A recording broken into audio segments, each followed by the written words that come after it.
Au studio, Monsieur Habib Ouagé est avec nous. Monsieur, bonjour. Bonjour madame. Vous nous apportez de bonnes choses, de la viennoiserie feuilletée. Oui. Ce matin, Groupe Samon vous présente les feuilletés. D'accord. Feuilleté, qu'est-ce que ça veut dire? Feuilleté, ça vient toujours de la pâte feuilletée. Simplement, il y a plusieurs différents de pâte feuilletée en plusieurs recettes. La pâte feuilletée, je peux dire qu'il y a plus de 2397 recettes de différents feuilletés. Ah bon? Oui, en salé et en sucré. D'accord.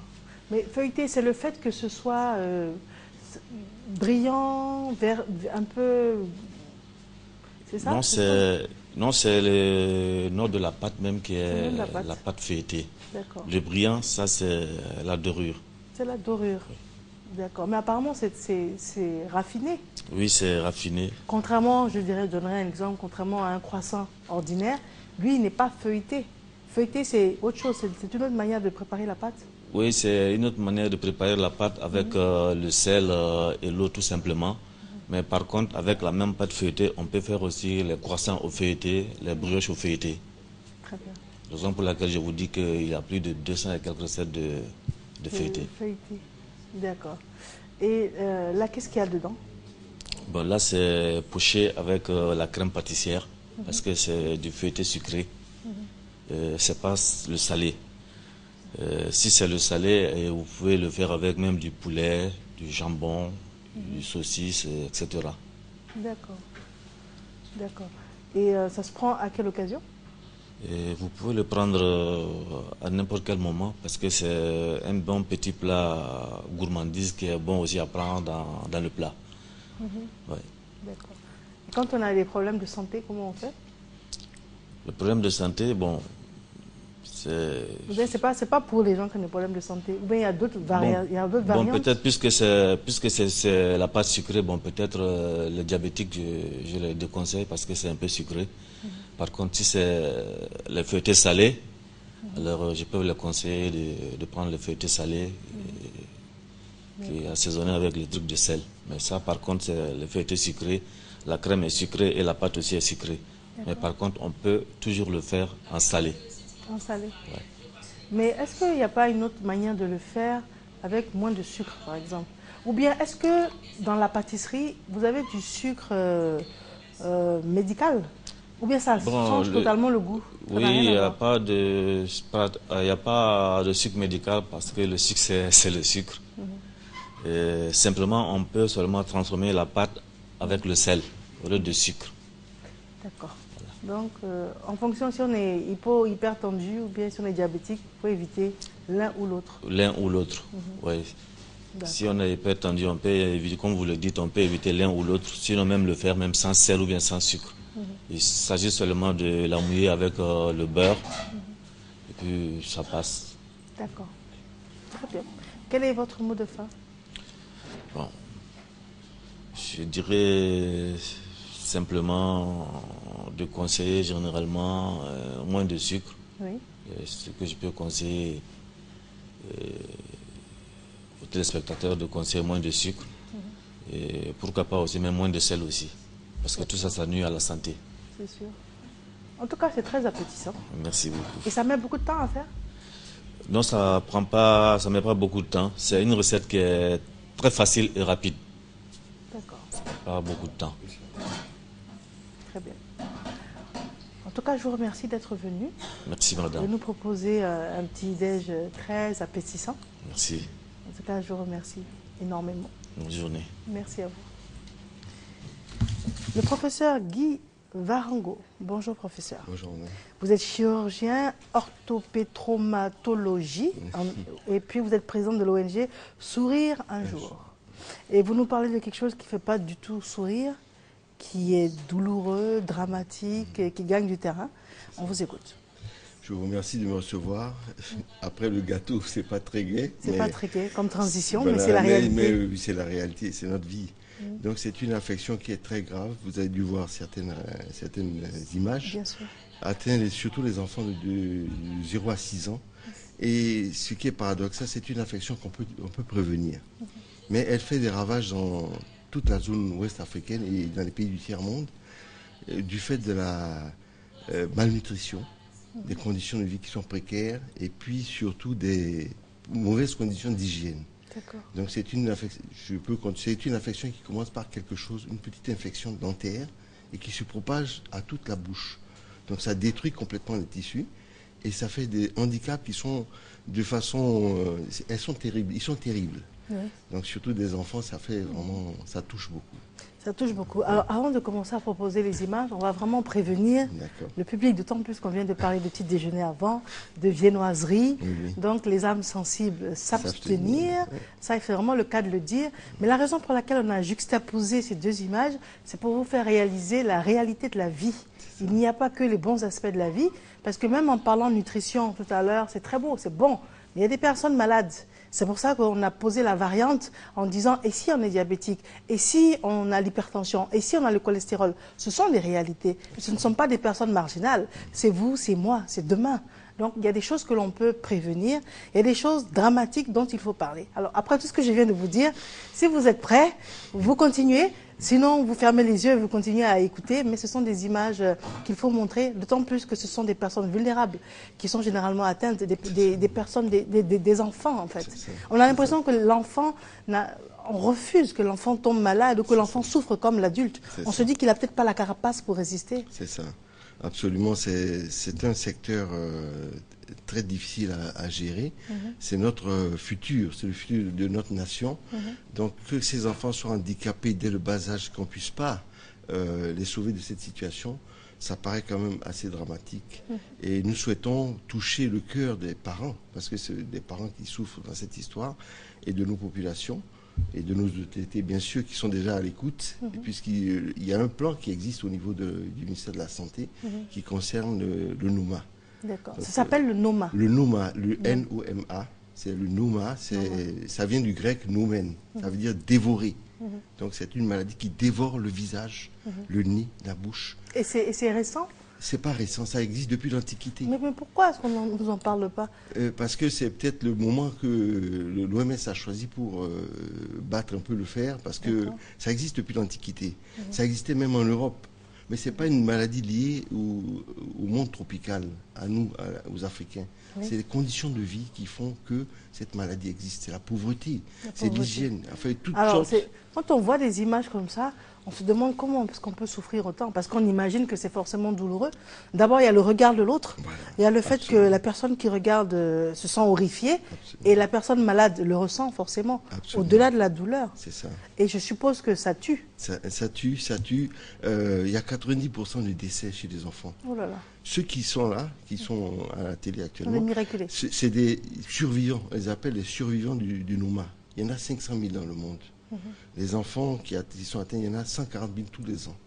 Donc c'est une infection qui existe. Mais elle n'est pas liée au monde africain. J'insiste bien, ce n'est pas l'Africain. C'est les conditions de vie qui sont la précarité, le manque d'hygiène, qui sont faciles contre lesquels on peut lutter. Donc c'est pour nous, on veut vraiment tirer un peu la sonnette d'alarme pour que les gens aient pitié. C'est lié à la pauvreté. Voilà, c'est lié à la pauvreté. Il faut qu'on arrive. Vous savez, on ne peut pas vivre dans vase clos. On ne peut pas vivre et savoir que ces choses existent. Notre souhait, c'est que les populations puissent être prémunies, que la maladie puisse être prévenue. Ces enfants, vous voyez, cet enfant par exemple, il a un gros trou dans le visage. Il n'arrive pas à manger, il n'arrive pas à respirer et il ne peut pas parler. Voilà. À un moment donné, parfois les parents sont obligés d'enlever les dents pour nourrir les enfants. Et ils les cachent. Parce que dans nos sociétés, on a l'impression que ceux qui sont malades, c'est des pestiférés, ils sont en guillemets des sorciers. De là où ils viennent. Donc, ils sont marginalisés. Ils sont un peu marginalisés, oui, aussi. Alors comment ça s'attrape exactement? Mais c'est une infection banale qui commence pendant l'enfance. Vous avez dit le NOMA. Le NOMA. N-O-M-A. N-O-M-A. C'est une maladie banale, une infection banale dentaire, bucco-dentaire, qui, du fait de la malnutrition, des mauvaises conditions d'hygiène, et puis des suites de maladies infectieuses comme la rougeole, cette maladie se développe brutalement. On ne sait pas pourquoi. Et les conditions de pauvreté s'y ajoutent. Les parents ne peuvent pas acheter des antibiotiques, on ne peut pas les soigner. Ils développent rapidement la maladie et ça donne des tableaux de ce genre. Donc, mauvaise hygiène, ça veut dire que l'enfant dont on ne brosse pas les dents le soir est exposé. Absolument. Parce que là aussi, c'est pas forcément lié à la pauvreté. Non, c'est lié souvent à la paresse des parents. Voilà, ou à la négligence. Voilà. Et puis peut-être qu'ils ne savent pas trop. Dans certaines régions, c'est les cure-dents qu'on utilise pour se brosser. Bon, c'est pas très efficace, mais quand même, c'est déjà quelque chose. C'est mieux que rien. C'est mieux que rien. Si, c'est mieux que rien. D'accord. Alors, notre souhait, c'est que les gens sachent, enfin, la population sache qu'on existe. On fait des missions tous les ans, depuis 3 ans, et actuellement, elle se déroule. La mission se déroule au plateau. Il y a des experts qui sont venus d'Europe, France, Espagne notamment, qui sont des gens très compétents et dont l'un d'entre eux, le professeur Martin, c'est un spécialiste mondial. Donc c'est une chance pour nous de l'avoir, de pouvoir traiter nos populations et d'aider nos populations. D'accord. Alors moi, j'aimerais que l'on revienne sur les causes, donner des exemples, mais on a une page de publicité et on se retrouve juste après. Merci.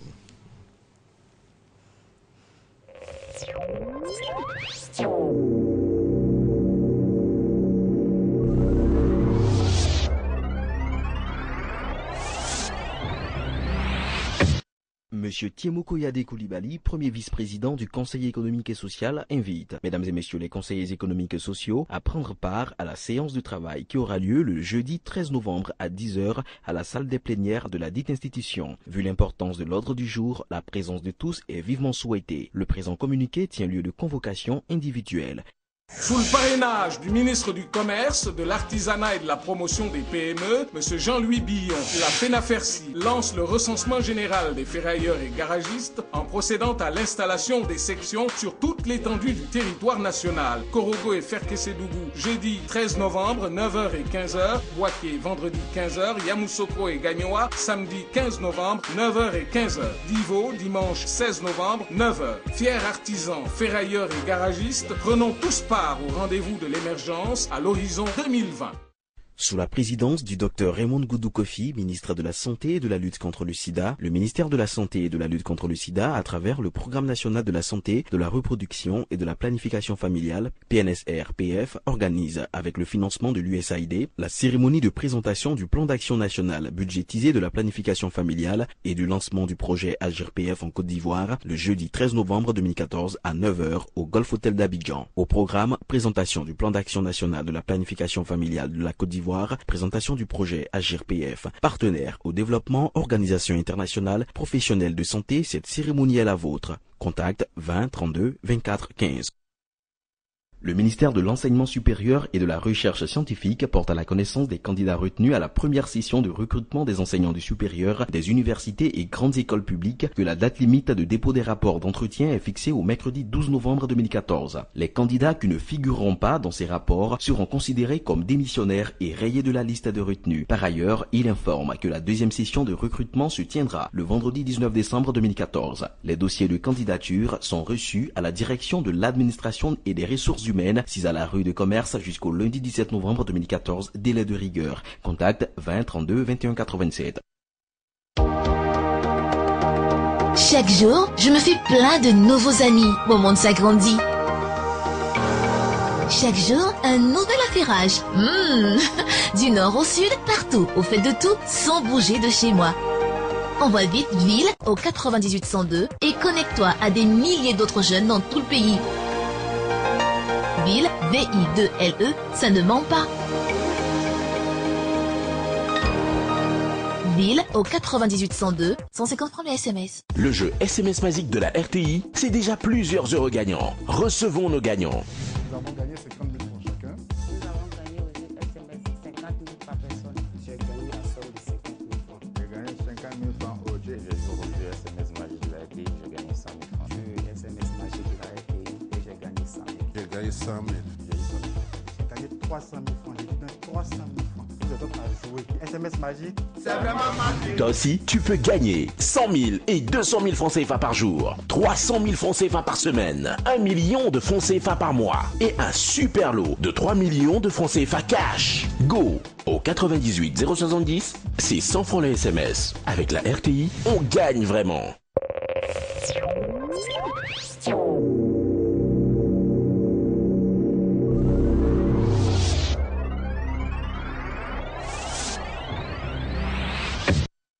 Si vous nous prenez encore, merci d'être là. Nous sommes avec le professeur Guy Varango. Il est chirurgien, orthopédie, traumatologie. Il est président de l'ONG Sourire un jour.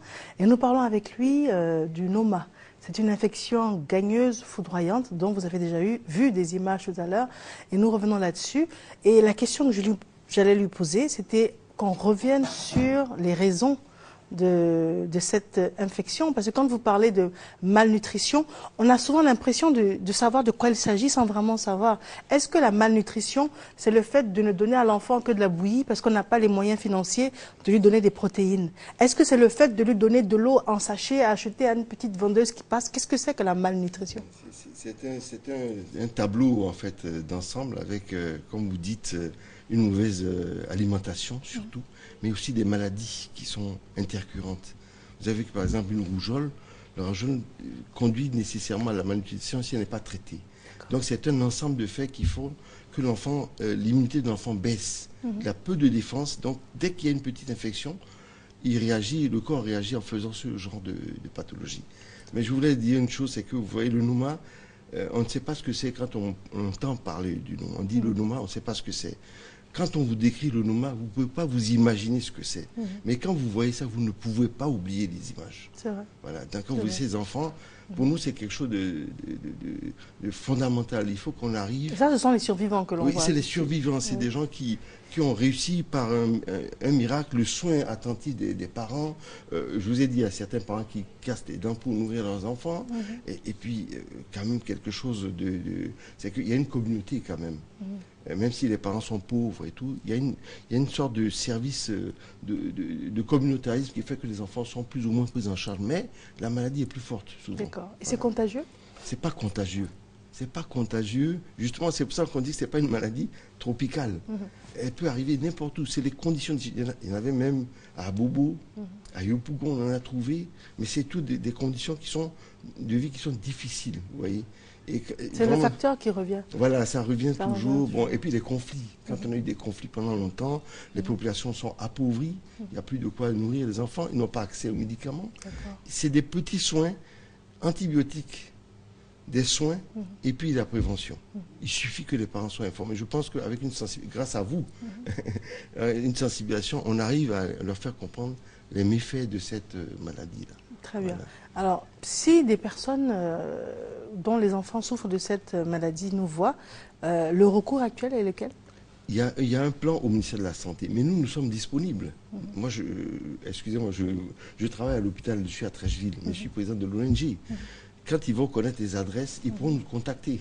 Tout ce qui concerne le NOMA, ce genre de maladie, nous sommes prêts à les récupérer, à les enregistrer, à les programmer pour une mission future. D'accord, parce que quand vous parlez d'ONG, ça veut dire que c'est un aspect gratuit?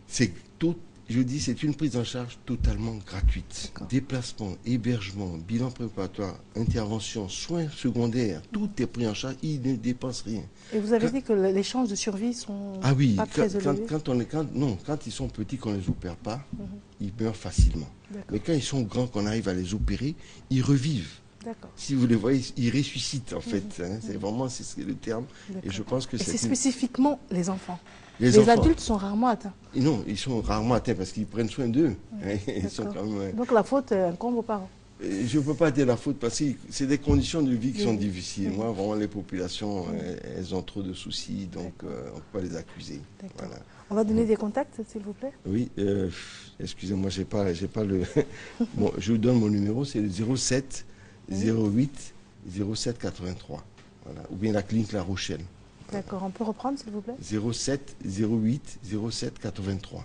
Très bien. Ou bien la clinique La Rochelle. La Rochelle au plateau. D'accord. Il y a combien de cas en Côte d'Ivoire recensés? On n'a pas le nombre exact, mais il y a au moins entre 4% d'enfants 4. qui font cette maladie-là. Voilà. Et aller régulièrement chez les dentistes peut prévenir ce problème? Ah, ça peut prévenir, oui, ça peut prévenir. Les soins, des petits soins, je vous assure, c'est une prévention. On est tellement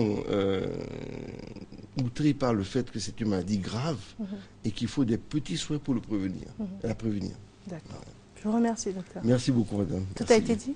Tout a été dit, je vous remercie beaucoup. Oui. Monsieur Léandre Taki. Bonjour, monsieur. Bonjour. Vous êtes communicateur. C'est cela. Vous êtes membre des Toastmasters. C'est cela. D'abord, qu'est-ce que ça veut dire? Toastmasters, littéralement Toastmasters, toast pour dire le toast, et masters pour dire les maîtres du toast. Parce que quand on porte un toast, c'est suivi presque toujours d'un discours. Et c'est de là que vient le nom Toastmasters. Ceux qui apprennent à parler en public en développant subtilement le leadership. Très bien. Voilà. Et c'est la raison pour laquelle vous allez nous dire comment faire une conclusion frappante à un discours. Tout à fait. Alors, pourquoi même faire une conclusion frappante? Il arrive des fois où l'orateur finit son discours et l'auditoire est surpris. On se dit, ah, il a fini? Et on acclame spontanément pour encourager ou alors, parce que la bienséance voudrait qu'on acclame une personne qui finit un discours. Oui. Mais lorsque la conclusion est frappante, lorsque la conclusion est intéressante, naturellement la conclusion appelle les acclamations. D'accord. Et c'est mais pourquoi... avant même d'arriver à la conclusion, je voulais que l'on revienne sur la prise de parole. Tout à fait. En fait. Oui. Bon, le secret pour les orateurs, c'est la confiance en soi. Je donne souvent cette allégorie, l'allégorie de la paume.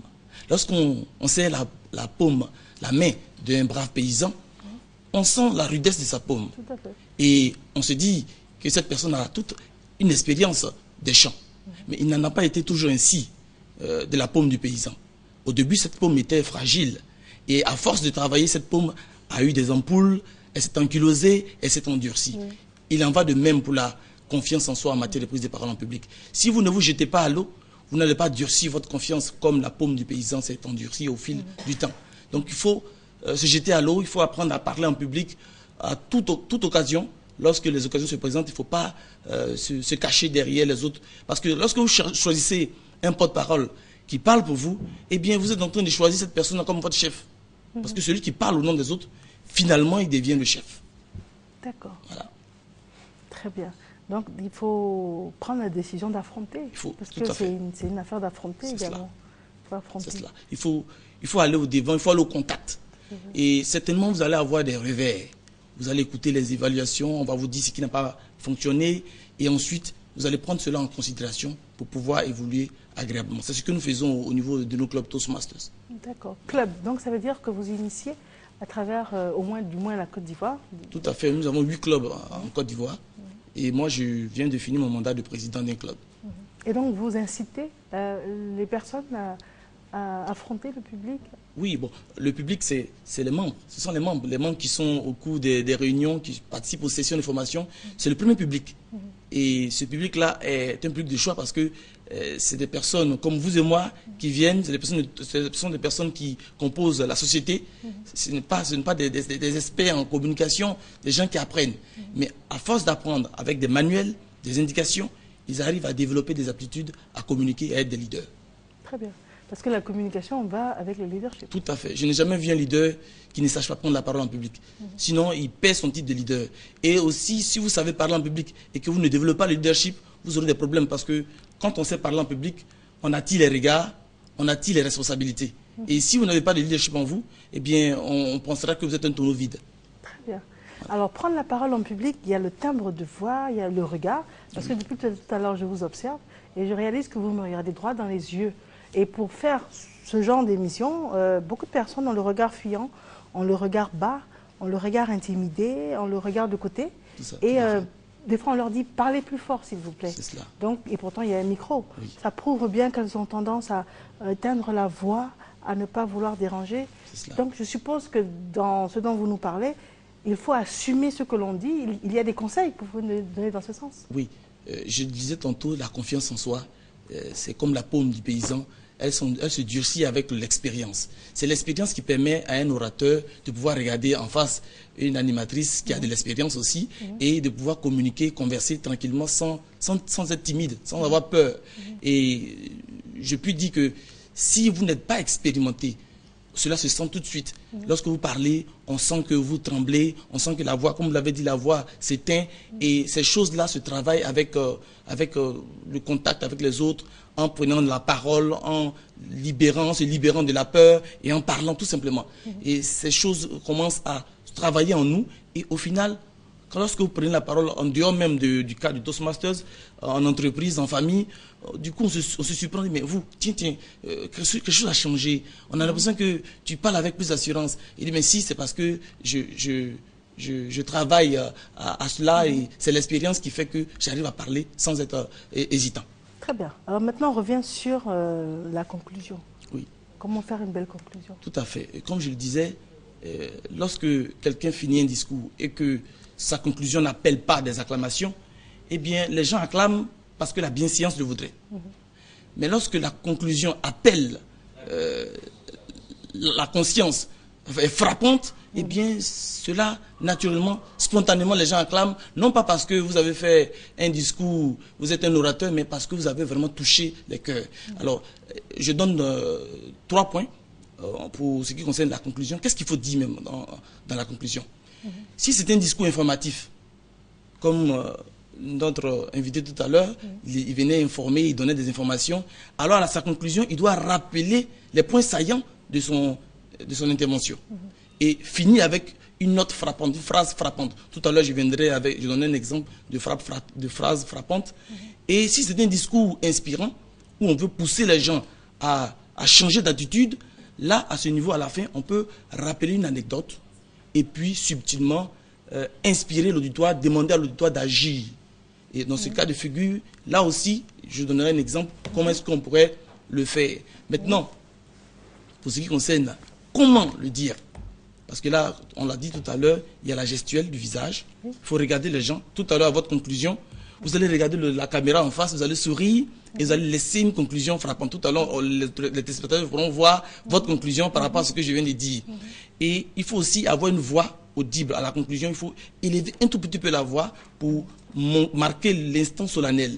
Il faut marquer cela avec des pauses pour que l'auditoire puisse digérer la conclusion, parce que généralement, la conclusion, il y a des phrases fortes, comme je l'ai dit, des phrases frappantes, et cela permet à l'auditoire de pouvoir vous suivre. Et puis le dernier point, pour ce qui concerne comment le dire, on peut utiliser des figures de rhétorique. Très souvent, on peut utiliser des rimes, on peut utiliser la comparaison, on peut utiliser des triades. Les triades, c'est 3 mots, 3 expressions, 3 idées que l'on peut lancer comme ça à la fin d'une émission, à la fin d'un discours, à la fin d'une intervention, lors d'une réunion de professionnels au travail, par exemple pour le vote d'un budget. Voilà ce qu'on peut faire pour ce qui concerne la conclusion. Maintenant, comme exemple, il y a peu, j'ai suivi à la télévision le président de l'Assemblée nationale française, qui était venu lors d'une visite et qui a eu un entretien avec le président de la République. Quand il est sorti, il a dit ceci. Je répète ces mots. Il dit, Monsieur le Président, il y a peu, j'étais avec mon homologue, mon frère, le président de l'Assemblée nationale ivoirienne, M. Soro Guillaume, et il m'a confié que vous étiez son père. Et je puis dire que, comme M. Soro Guillaume est mon frère, alors je suis en face de mon père. Vous voyez, avec la façon de le dire, la pause, les gens ont acclamé. Non pas parce que c'était un président de l'Assemblée nationale française, mais la façon de finir son propos indique bien que c'était un orateur qui a de l'expérience. Et je suis sûr qu'il a appris à durcir sa confiance en soi. Très bien. D'accord. Donc c'est édifiant comme approche. Et pour les personnes timides, le fait de pouvoir se retrouver en groupe et puis peut-être de vous approcher également pour cultiver cette confiance en soi pourra forcément les aider. Certainement. Parce que la méthode Toastmasters est une méthode graduelle. Lorsqu'on vient, il y a des petits exercices qu'on fait. Et ces exercices sont évalués. Il y a toujours des manuels, des indications pour vous guider comment le faire. Et il y a aussi des guides pour pouvoir vous évaluer, pour vous dire ce que vous avez réussi, ce que vous avez bien moins réussi et ce que vous allez avoir comme résultat. Et donc, en le faisant, on est en train de se développer personnellement, le développement personnel, et on peut aussi aider les autres. Pour ce qui concerne l'évaluation, par exemple, On apprend à parler, on apprend à encourager l'autre, on n'apprend pas à l'écraser.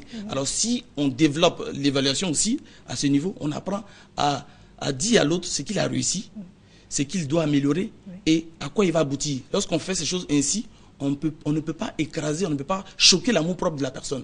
Et de fil en aiguille, lorsqu'on sort de la session Toastmasters, dans la vie de tous les jours, lorsqu'on veut parler à ses employés, à ses amis, on arrive à les encourager, à les motiver, tout simplement parce qu'on utilise cette technique d'évaluation, c'est-à-dire on dit ce que la personne a réussi, on dit ce que la personne doit améliorer, et enfin, on montre à la personne à quoi elle va aboutir. Lorsque ces choses sont faites ainsi, eh bien, tous ceux qui sont autour de vous vous trouvent agréable et on a envie de converser avec vous. Donc parce qu'on apprend. C'est un mélange de psychologie, de gestuelle, tout à fait. de beaucoup de choses. De tenue également. Je suppose que c'est un code, ce que vous avez porté. Oui. J'ai voulu aujourd'hui changer un peu avec la cravate et me présenter sous la forme de quelqu'un. Vaut mieux se présenter en sombre? Non, c'est un choix personnel. C'est un choix personnel. Voilà, sinon, il n'y a pas de couleur particulière pour la tenue. Il faut seulement peut-être mettre le bouton quand on se lève, on prend la parole, le bouton du costume, et puis ne pas mettre le deuxième bouton, le bouton du bas, pour qu'on puisse vraiment être parmi tous ceux qui prennent la parole de façon convaincante. D'accord. Est-ce que l'on regarde quelqu'un en particulier, par exemple, quand on prend la parole en public? Si on n'a pas peur, on peut regarder la personne dans le visage. Bon, par exemple, là, je vous regarde. Pour quelqu'un qui ne peut pas regarder directement les yeux de la personne, il peut regarder le front ou la bouche. Cela va donner l'impression à l'autre que eh bien, mon interlocuteur me regarde. Or, pourtant, je regarde la bouche. Et pour ne pas être intimidé par un regard vivant comme le vôtre. Voilà. C'est bon à savoir. D'accord. Quel est votre mot de fin? Le mot de fin, c'est la conclusion, comme je le disais. Voilà, je vous ai donné quelques rudiments pour ce qui concerne la conclusion. À vous d'entendre, à vous de méditer cela et à vous de le mettre en pratique. Alors moi, je fais ma conclusion. Je regarde la caméra à laquelle, j'attends de voir laquelle des caméras. Voilà. Alors, nous avons là reçu Monsieur Léandre Taki, qui est communicateur, qui est membre du Toastmasters. Et avec lui, nous avons appris à affronter le regard de l'autre, à nous exprimer, à être convaincant, mais surtout à pouvoir assumer l'image que l'on souhaite projeter dans la vie.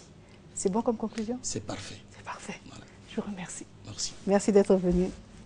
Nous allons poursuivre. Nous allons parler d'art. Et ça s'appelle... D'accord. D'accord. Donc nous allons d'abord emmener dans l'oreillette, parce que nous sommes très high-tech. Un élément à lancer et puis on revient juste après sur le plateau. Voilà.